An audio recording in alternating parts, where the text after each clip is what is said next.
Hi, Jackie. Hi. Hi, Deborah. I don't know how you guys ended up on the side of attendees instead of panelists, but maybe that's why you were not able to join the practice session. That's why I started it earlier, so apologies for that. Yeah, sorry, I sent an email. I've been trying to connect, but it keeps on telling me to switch emails and I keep on changing and then it tells me to change again. I don't know. Okay. Mm. Um, okay, it So, seems I'm okay as a panelist now. Jackie, are you still, it says here you're a panelist. Are you now, is everything yes, good now? Okay, I've made her everything's panelist. perfect. And Yeah. then I'll make you co-host so that you can let anyone else that is supposed to be a panelist, because I think there's one person missing now, two people. Yeah, two people are missing, and I'll just email them saying, don't join the practice session. Join this one. No, it'll automatically take them here. Okay, thank you. I have started the webinar, so I think attendees will join as we can wait for the next till 5 past, and then you can start the moderator. Thanks. Thank you so much.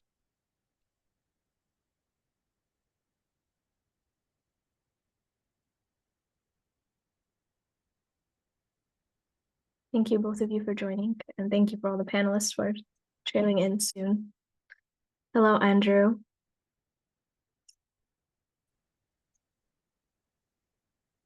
And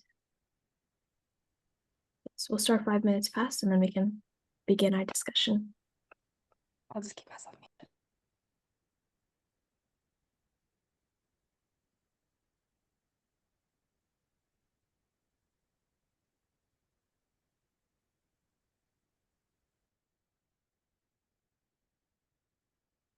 Hello, Andrew.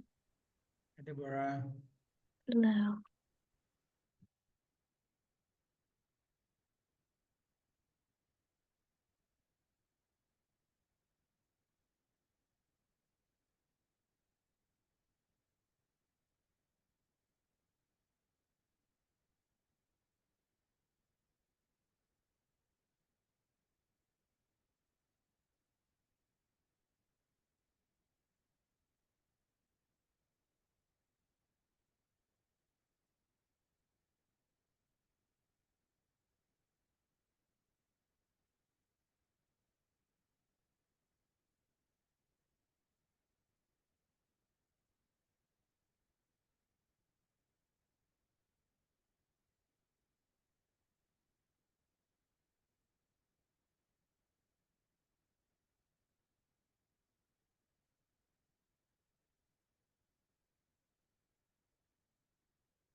Hello, Sax. Thank you for joining. Hello.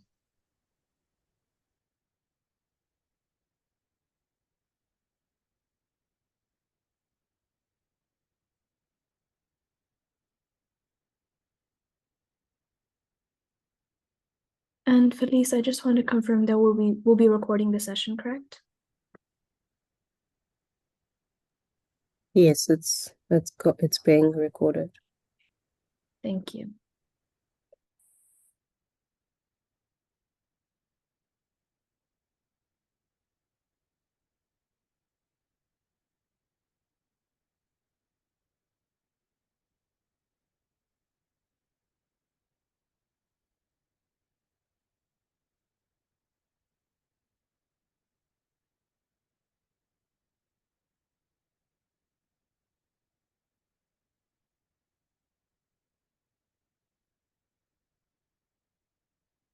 Okay, I'm sure more and more participants will begin joining, but I think we can just get started on our discussion here today. And I want to thank all of the panelists here for joining me and having this really important discussion. The title of our panel is Healing the Future, Youth Mental Health and Reconciliation After Conflict. And I think this is a really important discussion that we're going to be having here today.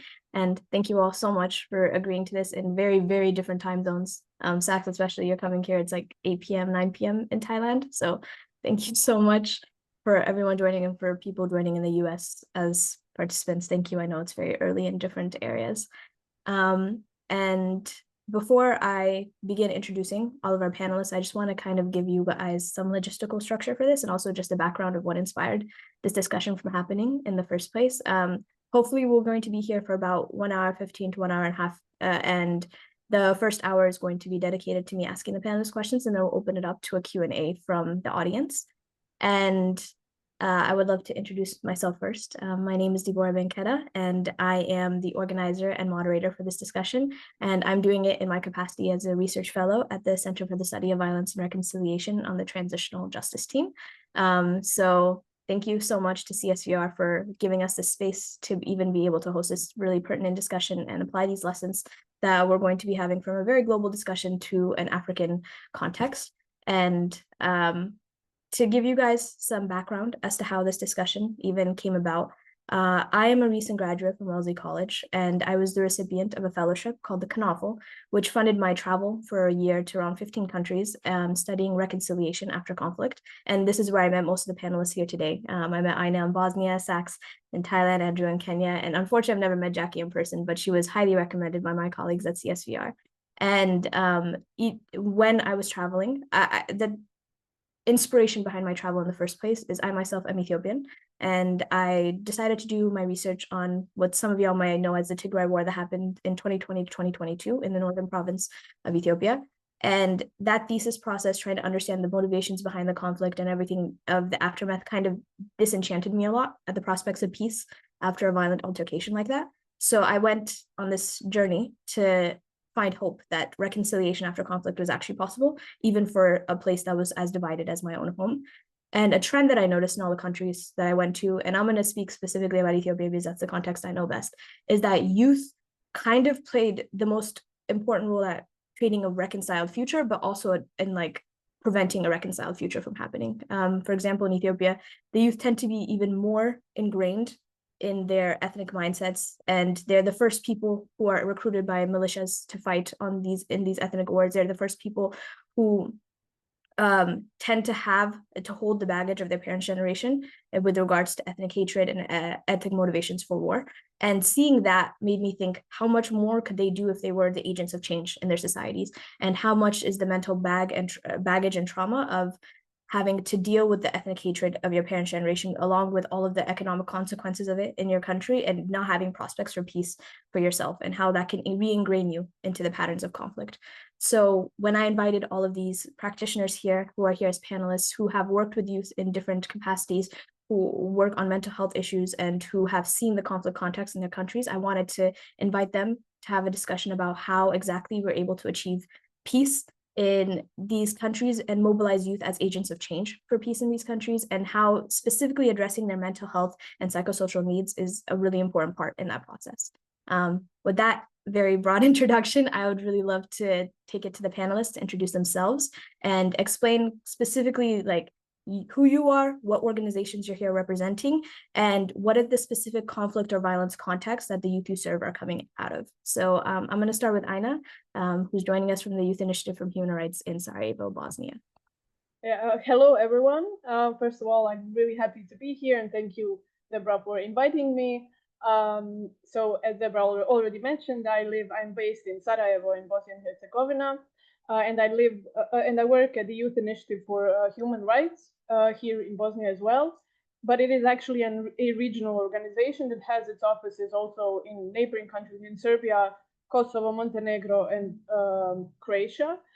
So what we do, what we focus on the most is programs on dealing with the past, with a specific focus on young people and trying to connect young people from these different countries in a regional context, but also in a national context.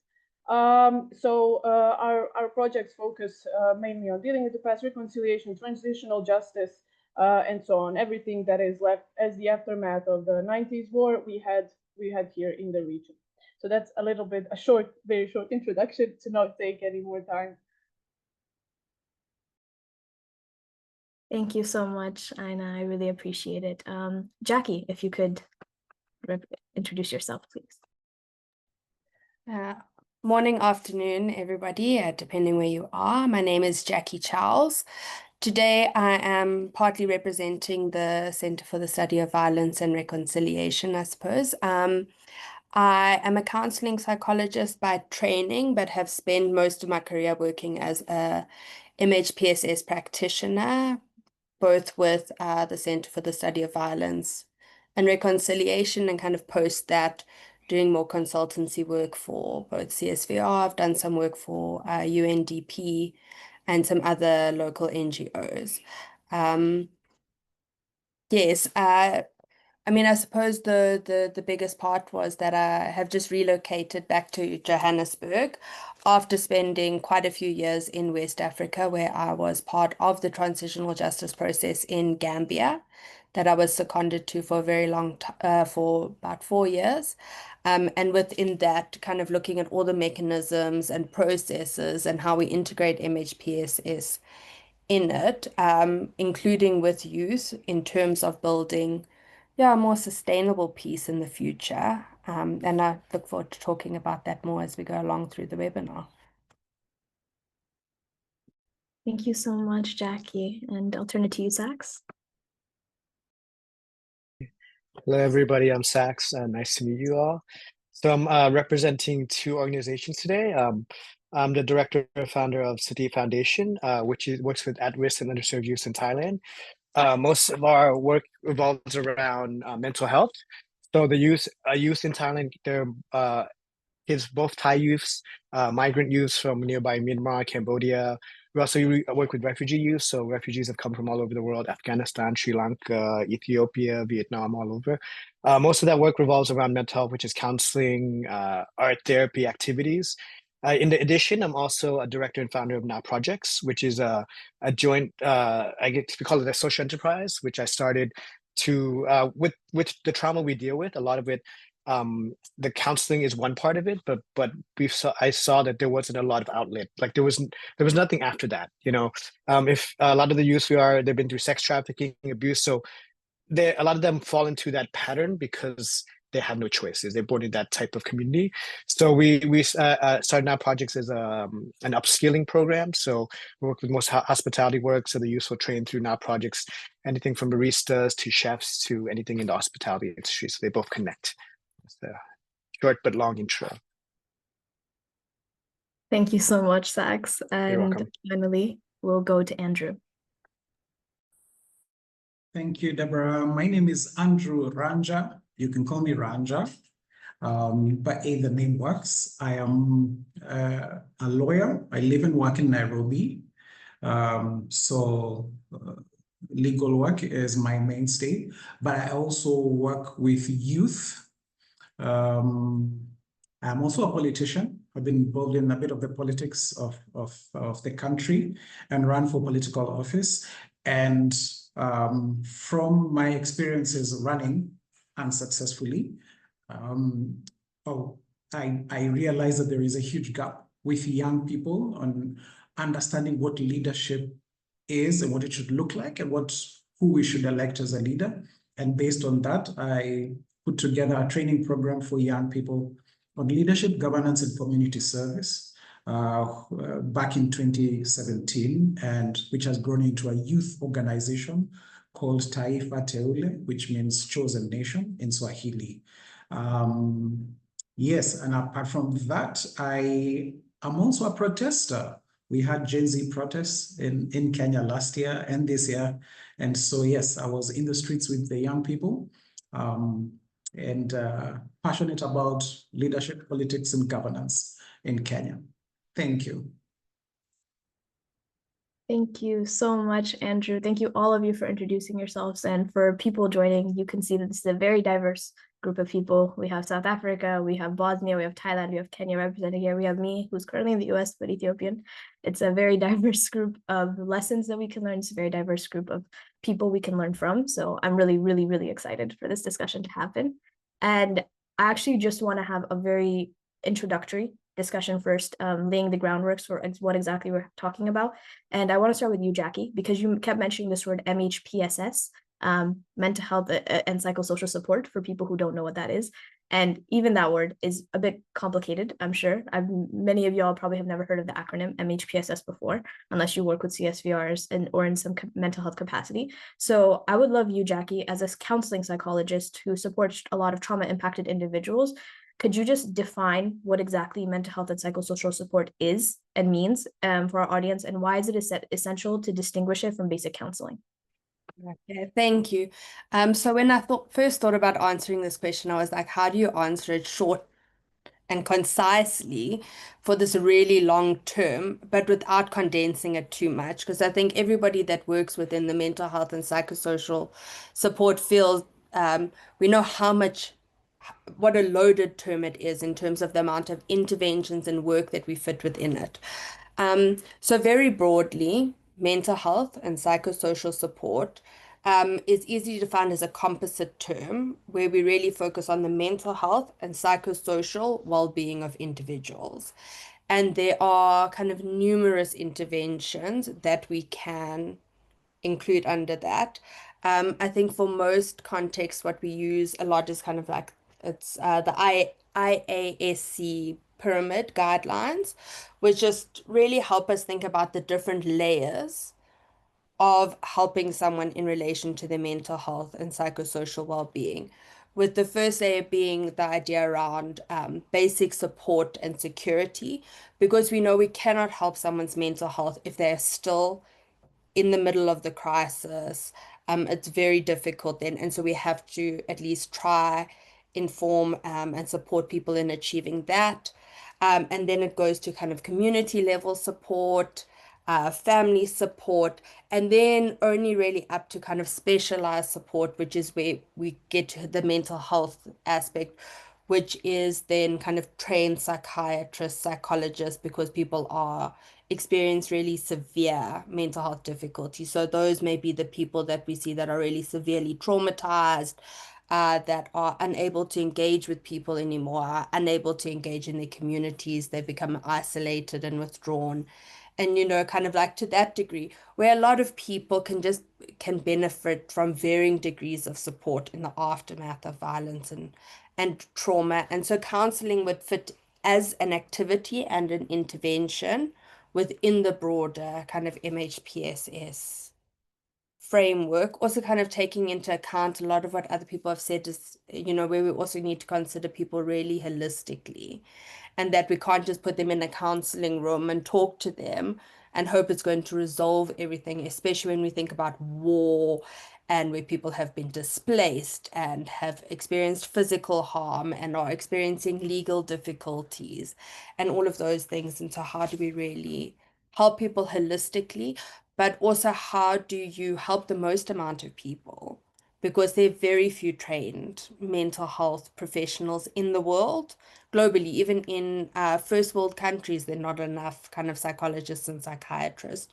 And so it's really how do we broaden that to a community-based level, and I know my colleagues will talk a little bit more about what some of the interventions that their organizations do in supporting that, but also that at a community-based level where we're using people within communities and skills and aspects that are already existing, we are able to reach more people.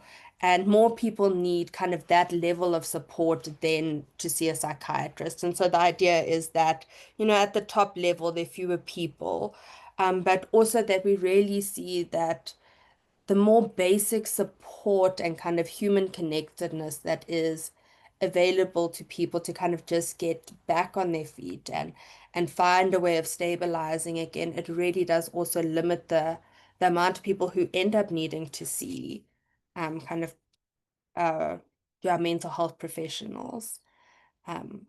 Yes, I will end it there. Otherwise, I mean, I could talk for 3 days about what MHPSS is, but I'll leave it there for now. No, thank you. That was an extremely comprehensive and beautiful explanation of what it was. And it's exactly why I wanted to focus on specifically MHPSS when it comes to transitional justice, because it is an umbrella term for a lot of the actual meeting the actual needs of people in these kinds of contexts. So thank you so much for that. And I want to kind of along that line pivot the question to Aina here, because one thing I remember when I was with you in Sarajevo that we mentioned was the distinct lack of MHPSS support for youth in Bosnia, especially when we're coming from a post-genocide, post-war context, and this is a whole post-genocide generation. And building on this definition that Jackie has given us, your work in Bosnia is really crucial to maintaining the peace, because a lot of the feelings that existed 30 years ago still exist now, you know?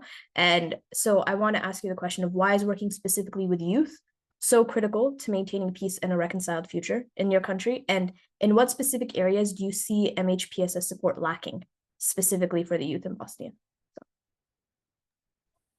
Thank you for that overview of the situation. It was pretty much exact. So why working with young people is crucial? It is because young people and the generations born after the war, even though they have not been directly in the war and experienced directly all of the losses and everything, they kind of do live its consequences every day. And not only that, their families, their parents, their loved ones uh, were in the war, did experience losses, and were victims of different different things that happened there. So that's why youth right now in this moment is the most critical group to work with. What another thing that is really important for people to understand is that war in Bosnia is not just remembered; it is very politicized as well. So in the political system and in our everyday lives, war is still present in a sense that young people go to the divided schools. Media is divided. Also, when they grow up, when they go out of the school and want to find a job, that is also where ethnic component comes, and that is also a thing that war has kind of taken away from them. So if we don't work with young people at those critical ages and to help them to critically think about everything that happened and the narratives they inherited, and to kind of try to connect them different young people from different places, then all of these things will just be passed on and on and on. But I also do see something hopeful. So it's not everything is not dark. Young people are more open to communication. They are more open to dialogue. But also interesting is in using they're more open to using different tools to engage, like digital tools or art or different things to that kind of go beyond that ethnic identity or religious identity. So I have also seen that when they have been given a space to express themselves and talk with each other, that's actually where they do take action. And after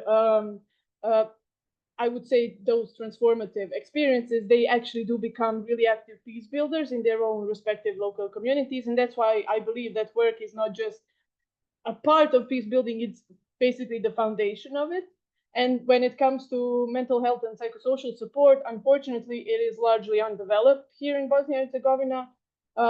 From there have been initiatives from civic society that have largely focused only on women who were victims of rape during the war. So that is an aspect that civic society took initiative and tried to do something. But when it comes to youth and young people, practically nothing has been done.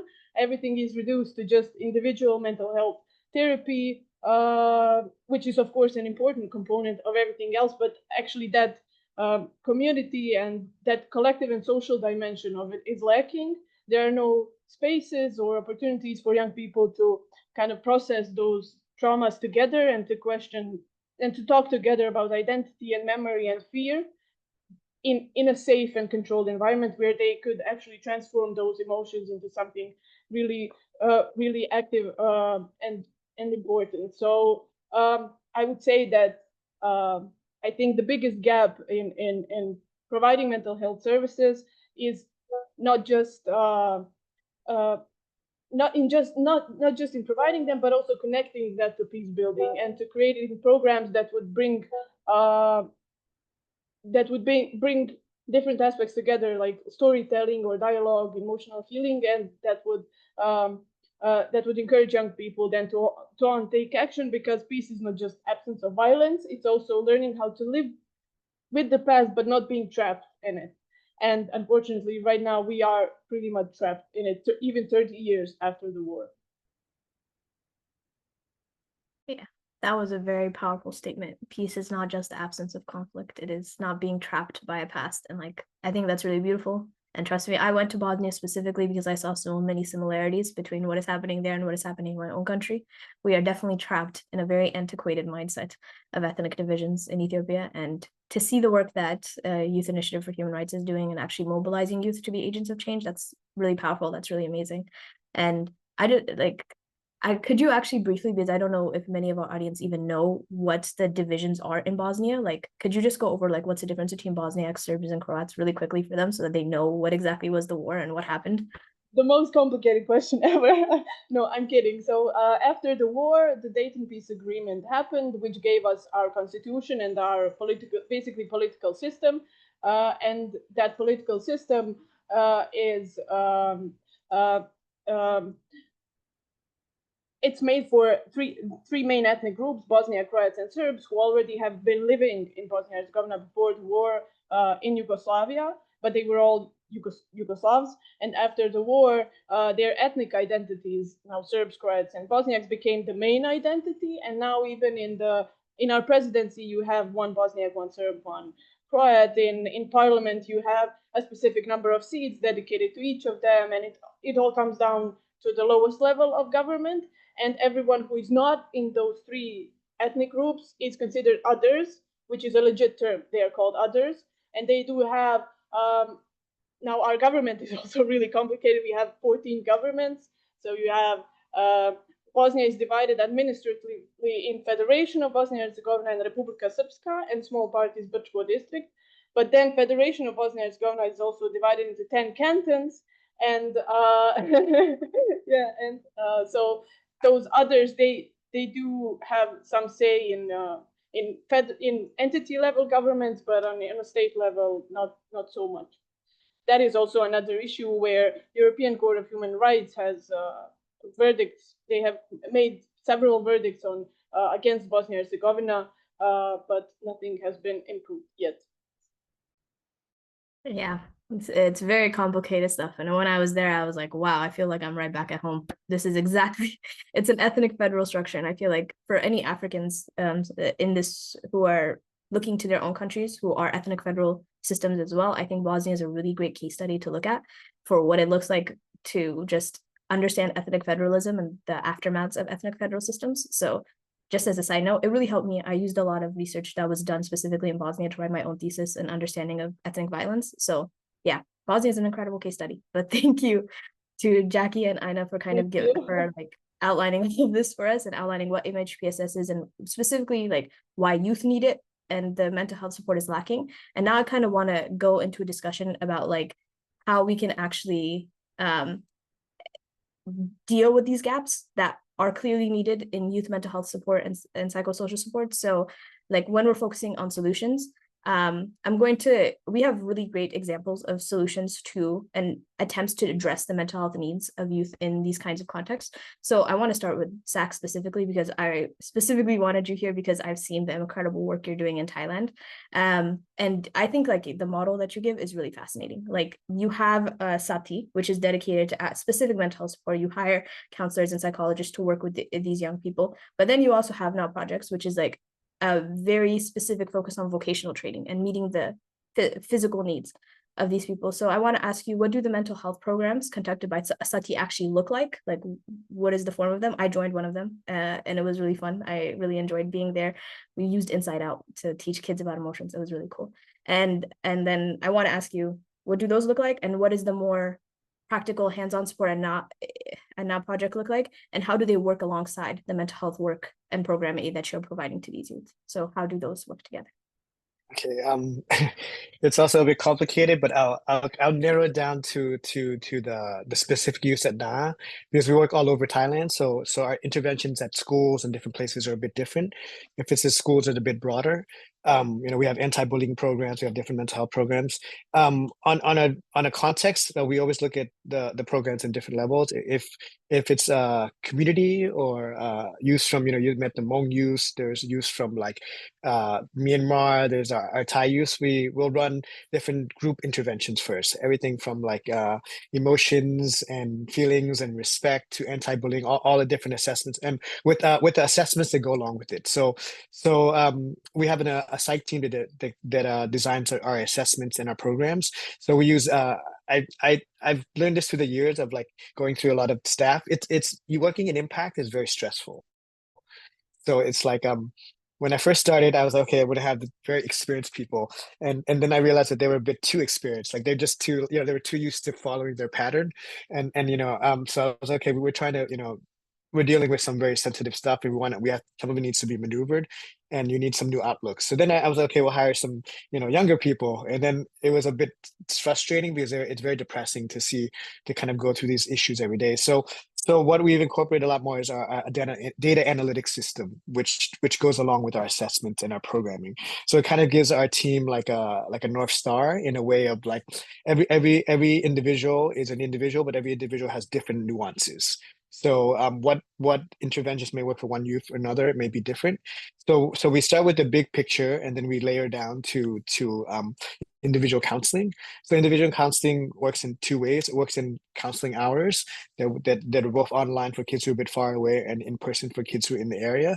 And then it goes into work counseling, which is part of the NAP projects training program. So our center works as the safe space, right? So that allows our youths who have been through abuse, trauma, war to feel comfortable about who they are because they can share with other youths and they don't have to feel that they have to be somebody else. So it starts with that conversation and breaking down that because they've been taught that what happened to them is wrong, like they were wrong, so they have to realize it's not their fault.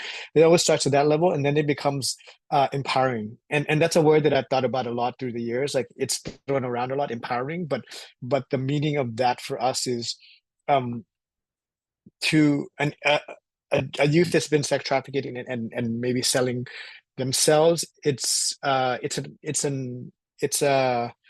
an opportunity. It's in their mindset. It's a way out because it's a financial transaction. So as an individual who's thinking like I don't have options in life, they're looking at that as a single.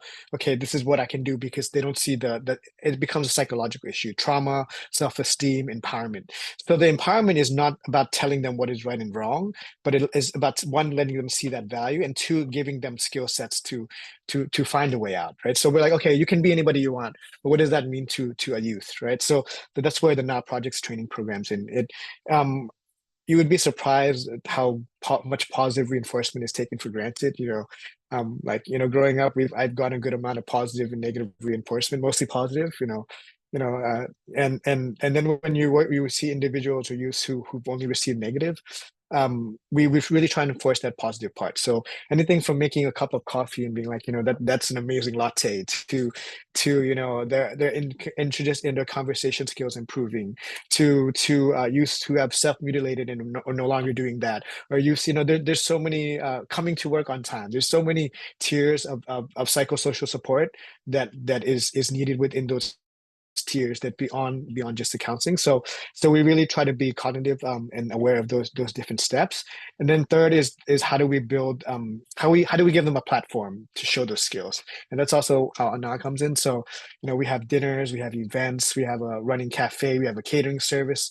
So these are them for opportunity and most people don't even know the details of their past, right? So when they get a compliment or when they do a good job, or when we're getting all these activities and work, it's because of their hard work, and that also builds a sense of value. So we try to really maneuver within that space. So the livelihood, the skill set, and then the counseling all in one. Yeah, that's kind of the summary. Yeah. No, thank you. That's an incredible summary. And I just want to say, if anybody is in Bangkok, please visit Na Cafe at Bangkok 1899. Great coffee, Thank you. great food, great everything. It's an amazing program, and I was really honored to even have an opportunity to work with them, because like the work they did really kind of shifted my mindset. And specifically, I myself am a refugee asylee. So this was the first time in Thailand that I actually met with other people who had the same status as me. I mean, my status was in the US, their status was in Thailand. And it is an extremely difficult circumstance that at least the refugee youth specifically have to undergo, like legally, like they're not permitted to work, they're not permitted to do much. And like what Sachs is doing at Na and with Sati is giving them something that like they're abandoned by a whole system, and what they're doing is giving them something to hold on to, which like Jackie was mentioning is like at the bare minimum of addressing their security needs before you try to address any of their psychosocial needs. So I think that's an incredible model we can look at. And for everybody who's working with youth in mental health and psychosocial support, I think this model is just really great. I think we can mimic it in a lot of contexts. And thank you so much, Sachs, for showing it to us. I kind of want to I want to now transition to Andrew to give us a really cool case study. I invited you, Andrew, here to specifically because we had a conversation. When I arrived in Nairobi, it was in the midst of a massive nationwide protest against a finance bill that was essentially taxing essential goods for the citizens, and it was like entirely youth-led. Youth were the biggest advocates, they were the biggest motivators, and I saw youth agency in a way that I hadn't really seen in my own country. And Kenya was a really big inspiration for me to see how much youth could take action, but also they had to deal with a lot of violence, because even when I arrived in Nairobi, like the host family that I was with, they told me I couldn't leave the house on Wednesdays and Fridays because like the police were shooting at the protesters. Like if I left, like it was literally a street down. I heard them. I was like, what the heck? This is insane. And now we're in like the aftermath. I know a new set of protests happened as well, but like we're in the aftermath of these Kenya protests. And I want to ask you, what have you seen after, like in, I guess during, after, if there's an after of these, what are the mental health and psychosocial support needs of the youth? And what are those needs that any mental health initiative that is directed toward them must meet? And also, what specific lessons have you learned from these protests and how youth are mobilized in this specific way to engage civically that you can apply to other countries? Because we are seeing this same process happening everywhere right now. I don't know how many of you know what's happening in Nepal with the youth protests there. Right while the Kenya protests were happening, there are mass protests in Nigeria. You're seeing them in Peru. You're seeing them here in the US. Like it's all over the world, even in Serbia. Like there's like youth are being mobilized and demanding democratic action on behalf of their governments. And I feel like Kenya, there's a lot of lessons to be learned from what happened there that can be applied. And then also, how can we meet the specific needs of youth that are very disenchanted with their systems that they're living in, and the systems are directly fighting against them, like literally shooting at them. And how can we mobilize them for change in the midst of all of that and address their needs? So yeah, very loaded question, but please go ahead and try to answer, Andrew. All right, thank you. Yes, in Kenya, we did have protest, Gen Z, we call it the Gen Z protest, 2024. The reason, or at least what we think was the reason, maybe the reason at the top, there are many reasons, is a tax measure, basically a law, which is the budget that was supposed to be passed in 2024. By the name the Finance Bill of 2024. So it had proposed all kinds of heavy taxation measures, some of them driven by an IMF program to help Kenya manage its debt. So in comes the government. IMF says you need to raise more money. The government, comes up with all these tax measures, but the government forgets to start some kind of austerity or to reduce expenditures. And also you have government officials just living large, traveling to Europe, buying designer suits and shoes and those kind of things, replacing vehicles, driving huge SUV, very ostentatious lifestyle. And all of this is in the middle of a very high cost of living. So you have a mix of heavy taxation, high cost of living, and obvious ostentatious spending by government officials. So I think that mix was just combustible, and it made the youth say, no, this is too much for us. So, as you said, protests were nationwide. Just for context, the median age in Kenya is 19 in a population of 50 million. So a lot of young people. So when those young people rise up as Gen Z, then it becomes crazy. And probably the biggest protest we've seen.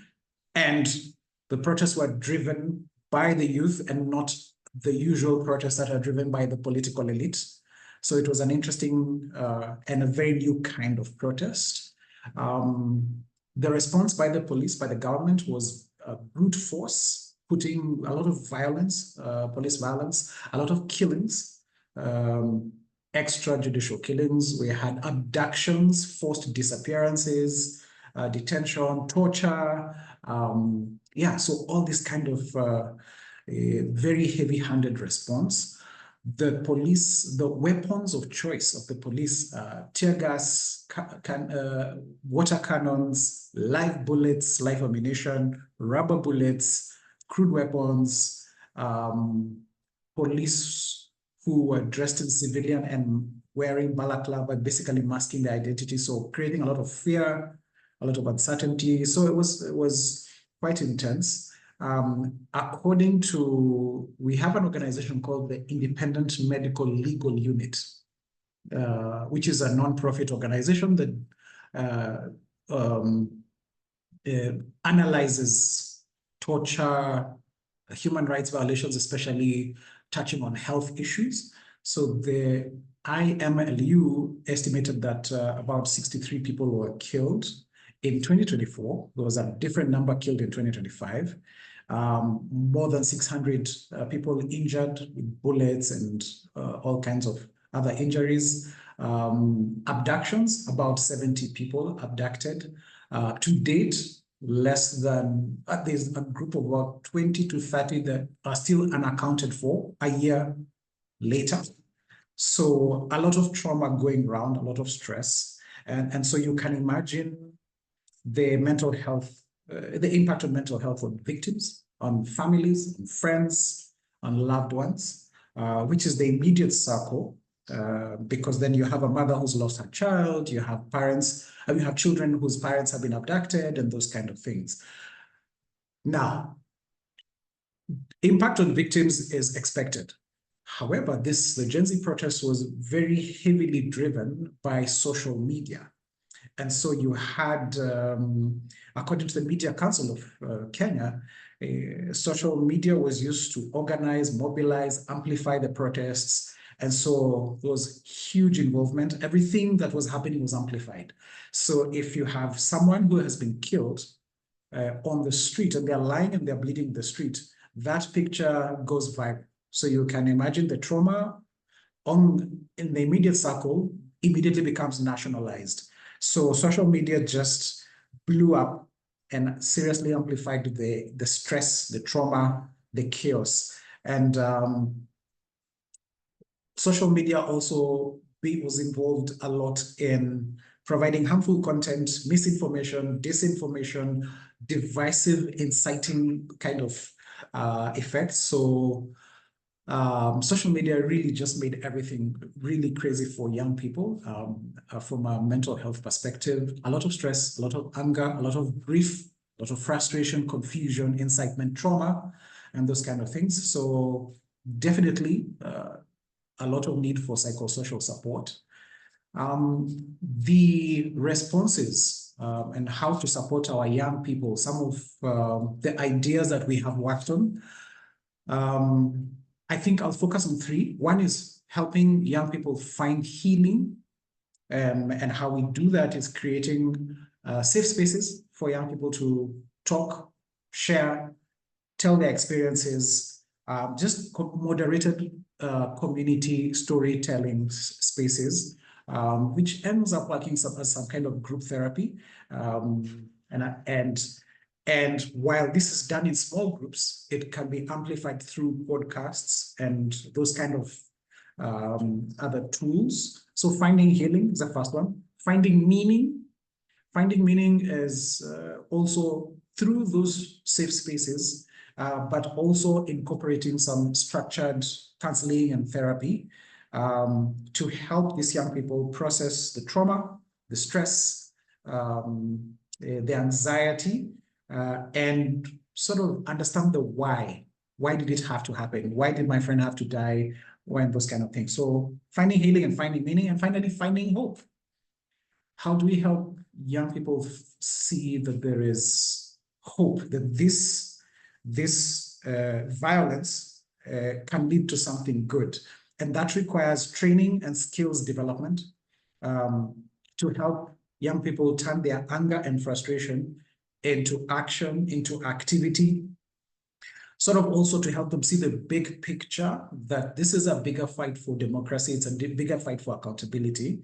And these protests, regardless of how they turned out, are just a battle within a bigger war. And so how do we celebrate the wins and build on them? So helping them find hope. A simple example is we've been organizing young people to put together cleanups in their communities, just simple cleanup. But the idea is when you're moving the trash and clearing the drains and doing those kind of things, these are practical steps that, practical and simple steps that are within your reach, that are symbolic of the bigger national change that you're looking for. And so if we start at the community level, then we can build to national level. And so finding healing, finding meaning, and finding hope. That is an amazing synthesis. Thank you so much, Andrew. Like, to me, like, Kenya is a really hopeful example of what it means. Like, Kenya itself is an ethnic federal system. So for Aina, who knows what it's like in Bosnia, it was really amazing to see the youth in Kenya who, I even remember Ruto, like, who's the president of Kenya, specifically trying to portray these protests as ethnically motivated, saying that this was a Kikuyu fight or something like that, and like trying to present them ethnically rather than a broad-based youth movement in order to like divide the people amongst themselves. And the youth like were very emphatically saying no to it. Like we are all mobilizing together, and like that is completely unfathomable to me in an Ethiopian context. Like I can't even fathom like anything politically happening outside of the bounds of ethnicity. And like to see that happening in Kenya, which has a very like have very similar constitutions that divide our country, and it's like to see that happening gave me a lot of hope that, you know, youth can be mobilizers for change, youth can demand accountability from their governments, youth can do this. And like, yes, there is a lot of baggage and trauma, and there are ways to address that and keep the fight moving forward for the purpose of democratic accountability. And I think the example of Kenya, it clearly, like, for those who don't know, the protests in Kenya triggered a lot of other protests around Africa. And they were like, it was a really huge inspiration. Like a couple of friends of mine who engaged in the protests in Nigeria were said like, yeah, we saw Kenya do this, we can do it too. So like, I think it's a great example for the entire world. That is, right now, we are seeing a lot of democratic backsliding. Prices are going up everywhere. Bro, coming back to America after a year of travel was the most disgusting thing ever. I could not handle grocery prices. But seeing that, and I know how many people and young people are disillusioned, like, is there even going to be a job for me when I try to apply? Is there, like, just the most basic needs are disappearing, and like they can fight for those changes, they can demand accountability, and we can help and address their mental and health and psychosocial needs in that process.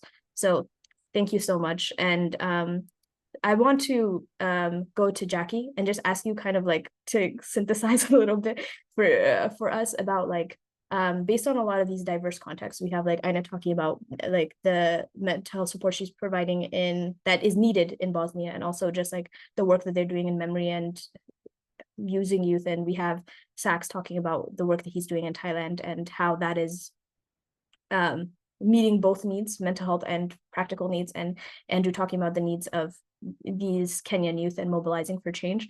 What single common ingredient do you see as a key to a specific context-specific MHPSS like initiative? If that is, I know that's a pretty difficult question to answer, but like if there is anything you see as a commonality or which you could synthesize for us, I'd really appreciate that.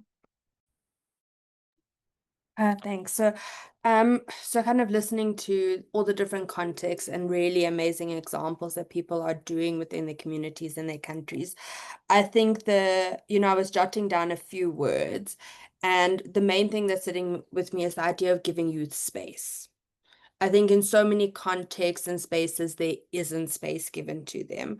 And that just acknowledging that they, so Andrew was talking about kind of safe spaces. Saxon was talking about kind of the center that youth can come to. And through giving them space, they can be opportunity to create a connectedness. And remove, especially with trauma, we know people feel like isolated in that. And so in that connectedness and that meaning and that sharing, and that is something that can then help towards the empowerment and helping youth feel like they have options again. Because I think that's kind of like the main things that I was, kind of coming through, of just giving space, but also being innovative in how we give space and how we give the youth voices and healing and meaning. Yeah, that's kind of my one word. I mean, yeah, thank you. No, that's great. And I probably should have flipped this around, but like I want to go to Ina now and ask you like you've heard a lot of Andrew's comments on youth agency. You heard Jackie talking about making space. You heard how Sachs is approaching skills building and such. And like I think the work that YHR does is like, I think to me that sounds like mental health and psychosocial support, even though it doesn't really seem to exist. You're really working on like remembrance and dialogue with these youth, and like I want to ask you, how do you see empowering youth in Bosnia through remembrance and dialogue as a critical part of the MHPSS support that you provide, even if you don't necessarily see it as MHPSS support? Yeah, first of all, when we talk about empowering youth here in Bosnia, but also in the region, and when we talk about youth agency here, we have to know that they are taught two things. Like since they're born, they're taught two things: that the past is something that is really, really sensitive and that you don't talk much about it with other people. And the second thing is that your voice does not matter and that you can't change anything. So I won't now speak from other people's experiences, but for example, my personal story, my family was in Sarajevo under the siege for a whole 4 years. And the only stories they have shared with us are nice stories.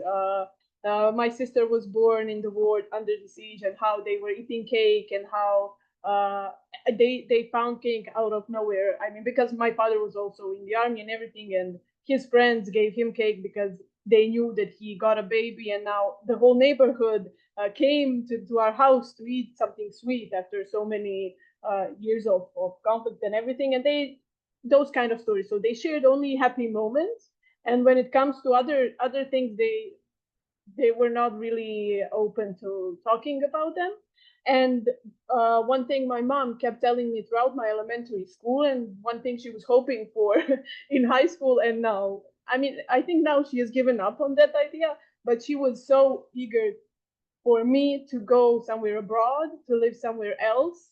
And she was saying, you have no future here, everything is falling apart. You have no life here.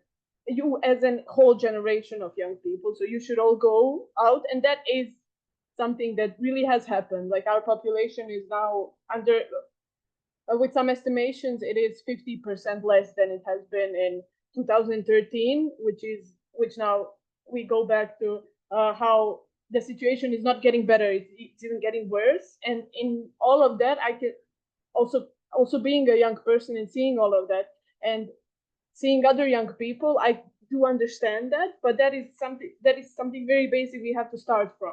So we have to start from actually explaining to them that they do have, that their voice does matter, and we have to start giving them, as as space has been mentioned before, but we have to start giving them a space to ask questions they were not able to ask their own families and their own communities.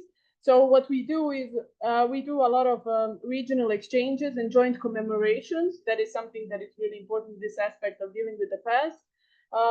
And during those, now I will specifically talk about these commemorations when, for example, young people from Bosnia and young people from Serbia go together to commemorate the crime that has been done by the Serb army. And after those commemorations, we also hold a special reflection session, and we do give time and space for them to reflect on it. Those things that come up and questions that come up and their emotions that come up, that's something that is extraordinary. You could, I mean, it's awful, it's not extraordinary, but you could see how those young people inherited the emotions of shame or guilt or generally pain and sorrow, and they all come very much with much prejudices about the others. But when they actually talk and when they exchange ideas, they understand that they share similar problems, and a lot of them come out really empowered by their peers. So it's not us who give them empowerment or older people, but they empower themselves, and they realize that if the situation is not maybe the same as they were the narrative they have been growing up with, it's not necessarily true, and they leave very much they turn those negative emotions into empathy, into then doing something together with other people. So that's maybe where you saw the connection. We don't call those mental health and psychosocial support activities, but that is something that's something where we see them. Also, isolation is something that has come up here in the past few in our conversation before, and that's where I see that they literally stop being isolated from each other, and that we have to start really from those basic things here. I hope that answers your question. No, that definitely did. That's like, I really do think that Bosnia is an incredible example that everybody should look at when we're trying to understand what reconciliation can look like, even though it hasn't been achieved yet, but like a process of what that can look like. Because even for me, like coming from an Ethiopian context and like seeing like people like grew up to hate each other, like deeply hate each other, and it's like you have perpetrators and victims. We focus a lot on like serving the victims, but like the perpetrators are also going to live in that society, unfortunately, and the children of perpetrators are going to live in that society. So how do we address like the trauma of just feeling guilty for something, or sometimes complete denial about something, because both of those things are going to harm a society, you know? Like if you come outright deny that anything had happened, which I have seen happening in Bosnia, has definitely happened in Ethiopia, I'm sure has happened in many other places. There's no process, there's no ability to even create a joint future. The narratives you both have are completely different. But like if there's like a baggage of trauma and guilt involved in it, like without being able to process that, there's also no process for a future. So seeing like how you're doing that in Bosnia is a really important reflection, and I really appreciate you sharing that, Aina. And now before we get into like the final like core questions I'm going to ask all of you guys, I would like to ask the audience to place your questions that you have for the panelists in the chat, so that like we have those before we get into them. So if you have questions for the from the audience, please put them in the chat. We'll get around 15 minutes to maybe 30 minutes to actually discuss them. So but yeah, the final question I have, this is going to be a question for all of you guys. Like, and it's going to just thematically tie all of this kind of together, that what we're talking about. And it's, what does a successful MHPSS mental health and psychosocial support program for youth need to do to definitively address the needs of transitional justice in your specific countries? And what is the core ingredients required to move from basic support to genuine transformative justice and healing? And like, it's a very broad question. You can answer it in many ways, but I just want to give that as like kind of a conclusive remark after hearing what everybody has to say. And I'm sure you guys all have some additional remarks to put into this. So any of y'all can start, whoever has an answer first.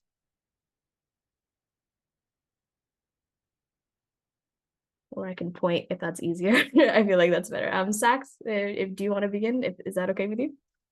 Yeah, sure. I think for me, in a context of Thailand, it's actually quite straightforward. It's something that I talk about a lot is communication. Like, I think in context to the country, the care is there and the goodwill is there, but a lot of things don't get implemented because of the lack of communication, whether it's government or private sector or NGOs. There's just so many loose holes within you know, and encompassing individual youth. It's mental, it's physical, it's education. And I had this conversation today, you know, about an environmentalist, and I'm like, well, everything is connected: poverty to environment, to education, and to food. It's all connected. So people tend to work very segmented in Thailand, at least. Like, okay, I'm focusing on this. and they leave a lot of holes. And I think as far as the psychosocial field or platform, it's related to everything. And I'm trying to, that's what I'm trying to do in Thailand, opening up this conversation to a bigger field, to realize that it is everybody's responsibility, not just the NGO working on this topic or the government sector working on this topic. So I know it's quite a broad answer, but I really think it's really up to that. Everything else is just practice, right? It's Western, Eastern. There's going to be many. There's a lot of cultural aspects too in Thailand that also put a barrier on mental health, because traditionally it's still a bit frowned upon, you know, to use even the context of someone with mental health issues. In Thai, it's a kon ban, he's a crazy person. You know, it's like the context in which that it explained is also negative. So no mother would want their child to be described as that. So you know, traditionally people go to like a temple or a monk to express these feelings. So I think generational, cultural, and that all, putting that all together, opening up that conversation more and building that awareness is how to link that all up. Yeah. Thank you so much, Sax. Thank you. That was a beautiful summary. Yours. And I'll go to Andrew. Yeah, Andrew, please give your brief summary. I think I will work with something that Sax said about just trying to understand the concept of empowerment, because in our experience, one of the most powerful ways of dealing with mental health is moving an individual from a space of I'm a victim to I have agency, I have power, because then there is hope in that direction. So if you give this person hope, I think it transforms the dynamic. So the situation could remain the same, but your perspective changes. It's similar to what Anya said, that you're living in the situation, but you're not trapped by the situation. And I think for us, something we've done is helping a young person understand that, one, I am a leader. And what that means is that I can solve problems in my community. That is our simple definition of it. Whatever the problem is, whether the problem is insecurity, it is garbage, it is corruption, whatever it is, I can solve problems in my community, and getting an individual to perceive that and see themselves as someone who's capable. Then the second part of it is, okay, if I can solve a problem, then what does that mean?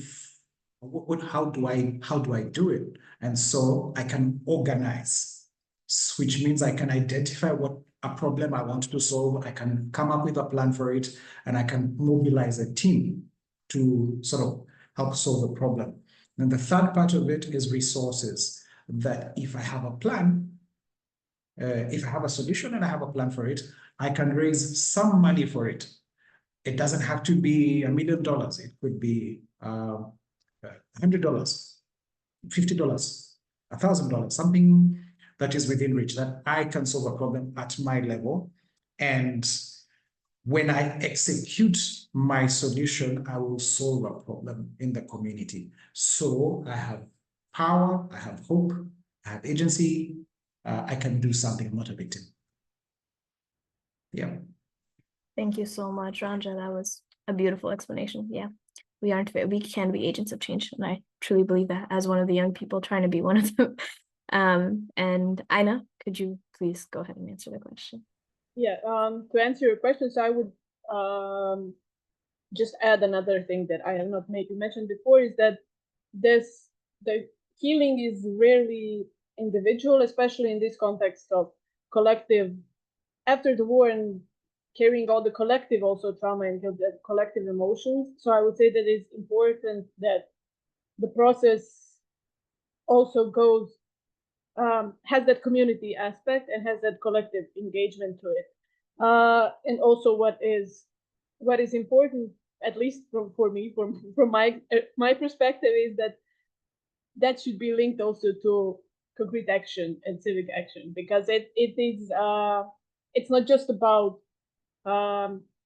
healing from the past and remembering the past and leaving it there. It's also about teaching the other generation, the new generations, to not repeat the same things that have happened already before.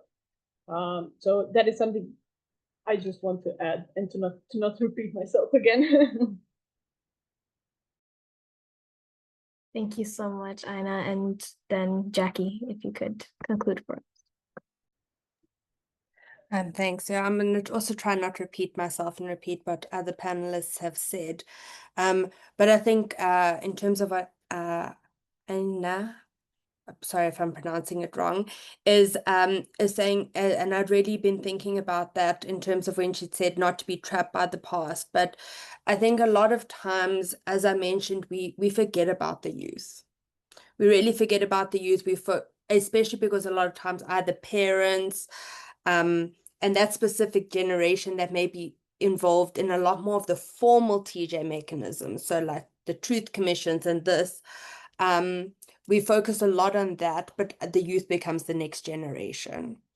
And the next generation of leaders, as Andrew was speaking about, and they inherit the trauma of their parents, and it is collective. It is collective, it is individual, it is, kind of all of that. And I think we see it in South Africa a lot, where you end up with a disenfranchised and angry youth because the wounds from the past were not healed at their parents' level, and it just trickles down and that hate stays. So in terms of it divides the ethnic or cultural, it just enhances that hate more. And so I think I was just thinking about really what we've discussed around giving space, holding space for the youth, in terms of helping them see that they don't have to repeat what their parents went through, and that we have to include a lot. I think you were speaking about even like the perpetrators and the perpetrators' children. And I remember in Gambia, because it was such a small community, that the perpetrators' children who had not done anything, they were not, but they were held responsible for the kind of sins of their parents, if I can say it in any other way. And we see that also in communities, because even one ethnic group may have perpetrated, and the children are held responsible for the actions of their parents. And so I do think there needs to be, so in terms of it, how we include youth in all the TJ processes, even in giving them space in terms of helping them understand their history, how not to repeat it, and then giving them the tools, so through the empowerment programs, through skills development, through all of these things, of the option of being able to build a future, and demand and feel like they can stand out and not be kind of a disenfranchised and kind of apathetic youth, and that they can lead the next generation. Yeah, that's kind of in summary. Thank you so much. That was a beautiful conclusion to all this. I feel like I learned so much just having this chat with y'all, even though I met most of y'all already and had these conversations with y'all already. And I think that there's so much that we can do to address the very practical mental health needs that youth have. But I think what a trend that we have seen throughout all of this is that it is a definitive fact that youth are going to be agents of change in their societies, that if we don't address these needs, you're leaving a significant gap in the transitional justice process. That is, like, we're failing. We can't achieve transitional justice without practically addressing the needs of youth and helping them process the traumas. If they were directly involved in the violence, then helping them process their own traumas. If they're a generation after it, helping them process the collective trauma that they're dealing with, and moving forward as a country. And I think that when I was just dealing with a lot of the different contexts, I didn't work only with youth in this entire year, but like I kept seeing how youth were either a blatantly obvious exclusion from the transitional justice process, or they were like the center point. And like seeing both of those worlds, I think we really need to bring, it's a clear gap that I'm seeing, that transitional justice and youth tend to not intersect as much as I feel like it's very obvious it needs to be. And I hope that this discussion can be just a first step. And a lot of the people joining us, a lot of you panelists can just take what you've learned here, including myself, and just move forward with what are practical interventions and ways we can address these needs for youth and make them agents of change and deal and actually create a just and reconciled future for all of our countries. So thank you so much, panelists. And I want to now transition into the Q&A that the audience had for y'all. So they submitted some questions in the chat, and I'm just going to ask them as they're said. This is a question from Felizardo Angola, and it's going to you, Aina, from Bosnia. In your youth target group, you work with youth experienced civil war as child soldiers? If yes, how is it to work with this group? You can answer that. Yeah. It's actually a really good question, but we have not been working with that specific group throughout our project. So in Bosnia, around 2,000 child soldiers were also a part of the war, but the Yugoslav constitution before that did not recognize or approve the children being the soldiers and being in war. And so these 2,000 children, they were also largely volunteers, and they were kind of helping out, and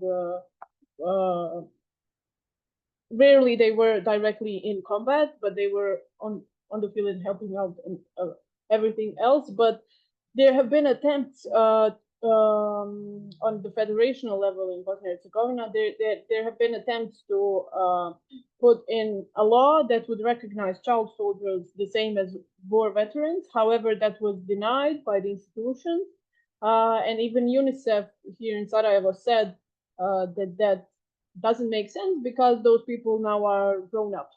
They are now adults, so that does not make any sense.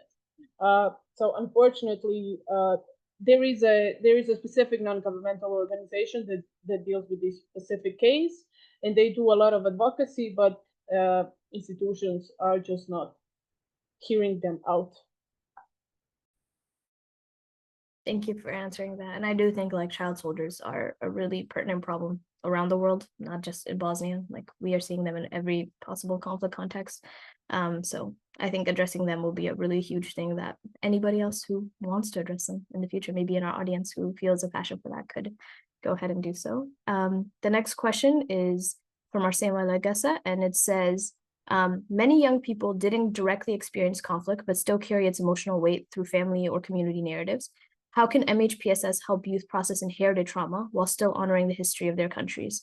Well, I agree with this one because I'm not a direct victim of any of the violence that is happening in Ethiopia. I was thousands of miles away when it did happen, but like you can see very, very obviously the repercussions. I have to deal with like the ethnic baggage of everybody in my community.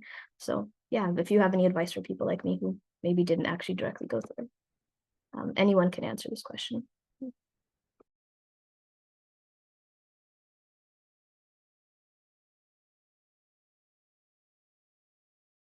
Okay, I'll jump in there because I think it's also a very loaded question. It's very difficult to answer. I think a lot of us are also really trying to figure it out because there have been different methods that have been tried in different contexts. And I think this also comes to, I think someone was speaking about, the difference in some contexts where nothing is said. And we only talk about the good things, and we put everything else under the rug. And so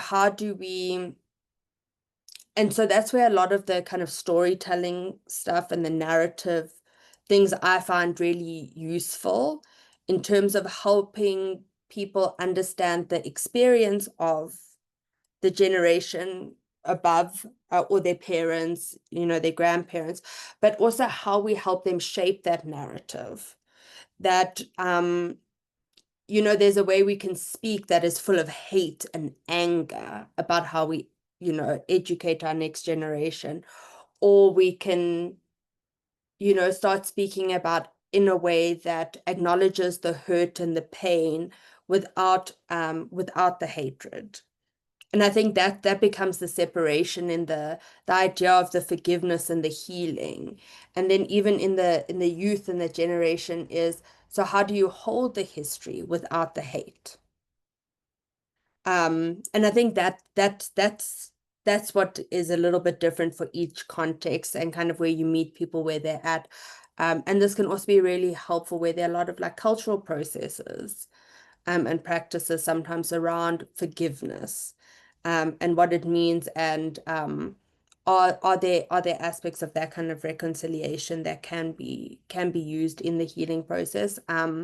Yeah, but I think it's a really loaded question. I think a lot of us as psychologists and mental health professionals are really looking at how you work with intergenerational trauma in a very practical way of trying to just help heal it a little bit and let go of some of that hate. Yeah, and I'm just gonna try to answer this question as someone who is a part of the like post-generational, like my parents dealt with it, my grandparents definitely did, and maybe I did as a baby. I don't have any memories of it though. So it's like I think when I was writing my thesis about this war, I also felt a heavy burden and responsibility, and I felt like I was uniquely qualified to talk about it simply because I had this degree of separation, but I was also had a degree of involvement. And it's like, okay, I don't bear a lot of the ethnic trauma that my parents do. I didn't have to deal with any persecution on the basis of my ethnicity. I live in the US. Like there's people look at me, they don't even see me as Ethiopian, they see me as Black. That's a whole nother different type of racial difference that I'm supposed to see. So me being Tigrayan or me being Gurage, the ethnic groups that are contested in Ethiopia have no real, like, I don't feel them as a category of identity to myself. I just see myself as an Ethiopian. But I'm very involved and visibly see the consequences of the division that is in my country. So I felt like, okay, I'm operating in these two weird spaces as a member of the diaspora who's really far removed physically from the violence, but also as a member of diaspora, a lot of diaspora members were inciting the violence in Ethiopia. So like if you look at any of the news, it is specific, like it's headquarters in DC that are like posting on Facebook trying to incite for the violence. And it's like we have a burden to it. We have a burden to be agents of change. And I think youth who are in the post-trauma generation, maybe it helped me a lot to process it, to feel like, hey, I'm probably the only one who can do this from a respectable distance, you know? I'm still involved. I'm not going to be like a lot of the NGOs, or like, unfortunately in Ethiopia, people have a really, like, everything that says anything about ethnicity in Ethiopia is Western propaganda, okay? It's a bunch of Westerners coming in and trying to tell them what to do with their country. And they can't say that about me, you know? I'm going to look at this from a lens because this is my country and I love my country and I want to help my country, but I'm also distant enough that I don't have to get involved in the violence. There's an anthropologist by the name of Donald Donham that says, and like when he's writing about violence, he says violence is red, and a writer of violence can accidentally join the violence if they're not trying to deal with it in a critically and like distinguish themselves from the perpetrators and the victims in a way. So I think that as the youth and the post-conflict youth and the maybe even diaspora youth, we have that ability that many others do not. And I think that specifically qualifies us to address with it. So I hope that's an empowering thing, because it was definitely empowering for me. It also made me a little depressed about the prospects of peace and all that stuff, but it did help me process a lot of things and understand why exactly this was happening from a more pure lens than I think my parents would have been able to, or people that are in Ethiopia and youth even in Ethiopia that are dealing with the consequences were able to. So yeah. And okay, we have two more questions. I think the second one is very similar to the first, but it's saying in Rwanda, where so many lives were lost, and even in more recent times where protests have involved pain and loss, how are people, especially youth, finding ways to honor their loved ones publicly while also moving forward towards healing and peace? How does MHPSS support that process of remembrance without reopening old wounds? Okay, that topic of memorialization. Yeah, if anybody wants to address that. Yeah, I could try a bit, but you're right. It's very similar to the previous answer, and I think Jackie has talked quite a bit about it. I think that for psychosocial support, apart from helping you process the pain and the trauma, needs the aspect of just giving you a different perspective of what you're experiencing. So you sort of shift the perspective And there are several ways of shifting perspective. Jackie, I think, mentions one of those is, so there is the political narrative, there is the headline narrative of, yes, we fought for independence and we won and those kind of things and whatever the establishment wants you to believe. But then combining that with, or juxtaposing that with victim stories, individual stories of people who have gone through the experience. So the more stories you hear, the more nuanced the ideas become and the broader your understanding of what really happened. So yes, we won the war, but people died. And if you hear the stories of the people who lost in that war, then you begin to understand things slightly differently. Another aspect of the big picture is I found when I was in the university, I was part of an organization called ISEC, which some of you might have been involved in, and there was a lot of cultural exchange. And when you travel to a different country, a different culture, and say, for example, me, Kenya, go to Ethiopia, hear stories from Ethiopia, just that cultural experience makes you realize, okay, this is not, yes, there's other people have gone through this process and they have healed, and this is how it has happened. And so it sort of contextualizes your own struggles and your own stress. And in a sense, it helps you understand that finding peace is hard in the world. There's always going to be fights, going to be violence because of we're dealing with human beings, conflicting interests, all kinds of things.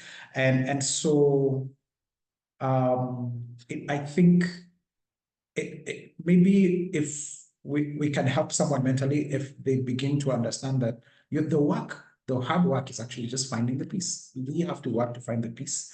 There's people who are engaged in the negotiations for the peace. There's people who are involved in the recovery process, like psychosocial support and mental health support and those kind of things. And there's people who are involved in helping people experience resilience, just grow their resilience and be able to deal with the issues. And so, and all of this requires human stories. Someone involved in the peace negotiation, if they tell you the story, then they will be telling you the story of this is what these guys thought. This is what these guys thought. Then you begin to understand, oh, okay, so these guys weren't just trying to kill us. They cared about something. And these are the guys. So the story of a peace negotiator, the story of a psychosocial support worker, and the story of building resilience all sort of add up to make someone understand, yes, we went through this trauma. Yes, there's this history. We can move forward. And all the work in the world is to help people live in peace. Amen to that, because I feel like that's exactly what I did, at least, like trying to find hope in a lot of other people's stories. Like you said, I went to all these different countries in search of hope. And I think that's something that is it is possible to find. And I think all of these stories that we're sharing here are stories of hope that I hope are empowering the audience, empowering each of you. It's definitely empowering me. So thank you so much for that. And I think we have one final question, which is actually a great final question to end this discussion. Too, it's from Rahama T, and she says, so grateful for this conversation, all the incredible panelists. Y'all are truly change makers, and I'm so inspired by the impact you're making. Thank you, Deborah and team, for putting this together. I'm curious, what part of your works brings you the most joy or helps you stay grounded when things get hard? I like that question. It's very nice. If anybody wants to answer. Sax, I don't think you've spoken yet, so if you want to get into that. And anybody else after. Sure. For me, it's it's pretty much the kids we deal with. I mean, they're quite remarkable. I think Anya mentioned this, like she says something which I relate to, and I know she's like she pulled back when she said it. She's like, what they say is quite amazing, wonderful, even though it's negative, right? So they're talking about bad things, but the power behind what they say, and the strength that they're able to heal from, it's quite incredible. And I will say that, like, for me, I the way I grew up quite lucky, quite supported, education, everything. A lot of my growth was positive and negative reinforcement in the typical way. education, relationships, the very, straight typical path. But the youths I meet, they as soon as they open their eyes, there's a bomb. As soon as they open their eyes, there's just so much fight that's inherent in them. And so the only thing holding them back is us, the society, the world. Because you said empowerment, like the only thing holding them back is people telling them that they're not somebody, or they can't talk about something. So because they already have the gene to survive. So when I see these youth blossom into like these amazing people who I feel like are so empathetic, intelligent, like I feel like they should be running the world, so that is what kind of gives me joy. Like when I see, you remember the young youth from Afghanistan, and she made me understand generational trauma I never understood before her, because I was like, that this didn't make sense to me. And then I meet her mother, and her mother had to escape war. She never got to get educated. She wasn't allowed to work. She was abused. She had to escape and bring her two daughters. And then even though her daughters never physically experienced that because they were so young, the stories, the energy that her mother's like, when I first met him, they told me, oh, if our father finds out that we're working, he's gonna kill us. And I was like, what do you mean? Is he in Thailand? No, he's not in Thailand. He's in Afghanistan. I'm like, well, that's not going to happen in Thailand. But it didn't really click because that's what they've been taught. So it took a while for her to feel safe. But when she did, she just blossomed into this amazing young woman. And I mean, these youths just that's what kind of gives me the joy, because how they're able to overcome that. So I think it's quite remarkable. Yes, I would say that. Thank you. Thank you. If I could add on to this a little bit. Yeah. I mean, I completely agree. It's the people, it's the young people, and how they react and what they do actually also afterwards. I would give like two very recent examples. So we had an exchange for 7 days. It was going through Bosnia to different cities, and it was like a logistical nightmare. It was 60 people, and I was so stressed and so caught up into that because I had to take care of that part. That at the last day came, and one little boy, he's also from a very small place in northern part of Bosnia that suffered a lot. And at one point in the end, he said, he just started crying and said, this is the first time that I had the opportunity to meet somebody who is different from me, and I loved it, and everything was great. And then I just started crying, and I was like, oh my God, what were you thinking? You were just thinking about food and hotels and transportation and everything, all those things. But this is the point. Like that is the main thing. That's something you should focus on. So I mean, we do get caught up in different things, these administrative things, and a lot of other aspects of doing the activities, but that is the point. We also we are also now have started to go to returnee communities to do a research on the field. So there are a lot of places in Bosnia where people were expelled and then they came back after the war. And this Sunday I was in a little place which is basically in the middle of Republika Srpska, and in a place where Prijedor, so in Srebrenica genocide happened, but Prijedor is also a city that had all the elements of genocide, but it was never officially called like that, and the court never officially said it was a genocide. But the small places around Prijedor, they still have war criminals, for example, just walking around and being free, and people who were never persecuted for their crimes. And there's a small community of people who have returned back in that place. And I was so amazed by their hospitality and their stories. And they're like, yeah, we rebuilt our house. We made it like very nice and beautiful again. And it was so fascinating to me how those people, and also I talked to young people, so the people who fled and came back, and the people, younger generations who were born into that, and the way they think about things, and their resilience and their strength is something I was ashamed completely when I was talking to them. I felt ashamed, and they taught me so many things, and that is basically where then you find out that that makes sense. The things that you do, they make sense, and then you should just do it more and more and better.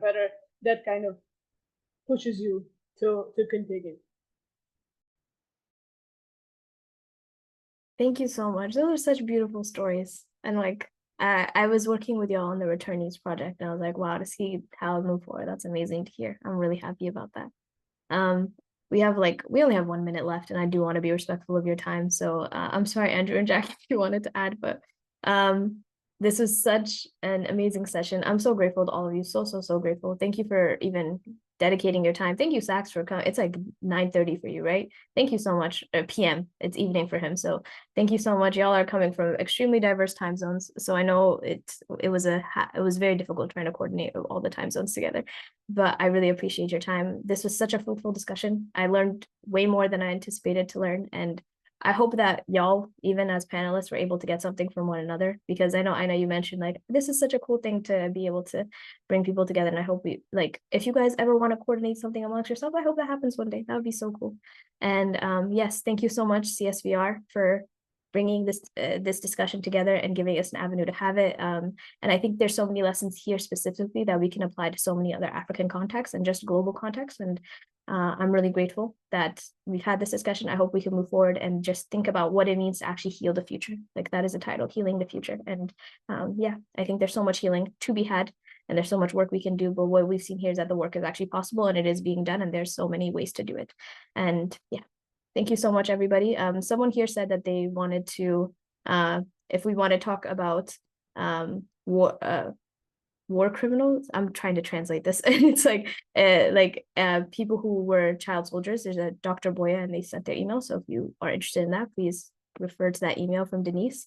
Yeah, and thank you so much, panelists. Thank you so much to the audience, those of you who stayed for the full 1 hour and a half. And I really appreciate all of y'all's time. I hope you'll be able to rest, continue with your day, and just thank you. Thank you so much, everyone. Have a wonderful day.